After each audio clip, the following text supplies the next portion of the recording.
Hello বন্ধুরা, আজকে আমি তোমাদের সঙ্গে একটা নতুন রেসিপি শেয়ার করব, কাতলা মাছের কালিয়া।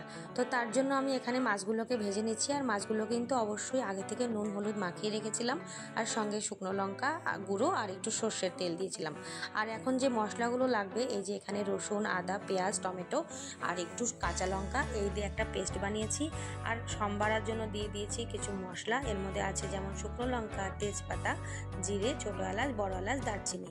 তো ফোড়নে দিয়ে সব কিছুকে একটু নেড়ে নিতে হবে, তাহলে যে ভালো গন্ধটা বেরোবে। তারপরে দিয়ে দেবো ওই পেস্ট করে রাখা মশলাটাকে ছেড়ে দিয়ে তারপরে একটু নেড়ে নিয়ে ওর মধ্যে একে একে দিয়ে দেবো জিরে গুঁড়ো, তারপরে দিয়ে দেবো ধনে গুঁড়ো, তারপরে লবণ, হলুদ, ঝালের জন্য একটুখানি লঙ্কার গুঁড়ো।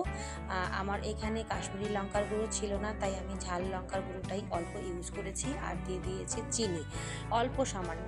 এই দিয়ে ভালো মতো করে ঢেকে ঢেকে অনেকক্ষণ ধরে কষিয়ে নেব, প্রায় 10 মিনিটের মতো। দুবার তিনবার নেড়ে নেড়ে তারপরে ঢেকে এটাকে আমি খুব ভালো করে কষিয়ে নিয়েছি, অনেকটা ওই মাংসের মতো।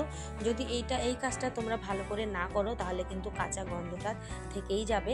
আর মাছের সঙ্গে পেঁয়াজ রসুনের কাঁচা গন্ধ যদি থাকে, তাহলে কিন্তু খেতে একদমই ভালো লাগবে না। আর এই যে দেখো কেমন সুন্দর রং এসে গেছে।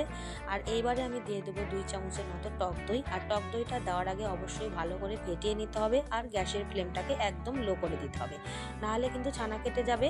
আর এই যে তেল ছেড়ে দিয়েছে সুন্দর, আর দেখতেও যেমন ভালো লাগছে কালারটা, আর খেতেও কিন্তু খুবই ভালো হয়েছিল। তোমরা যারা আমাকে এই রেসিপিটা আজকে ফলো করছো, তারা কিন্তু অবশ্যই একবার এই রেসিপিটা ট্রাই করবে। আর তারপরে দেখো এখানে আমি দিয়ে দিলাম জল। এই জায়গায় তোমরা জলের পরিবর্তে কিন্তু লিকুইড দুধও ইউজ করতে পারো। আর জল দিয়ে দেওয়ার পরে আমি এখানে ভেজে রাখা মাছগুলোকে দিয়ে দিচ্ছি।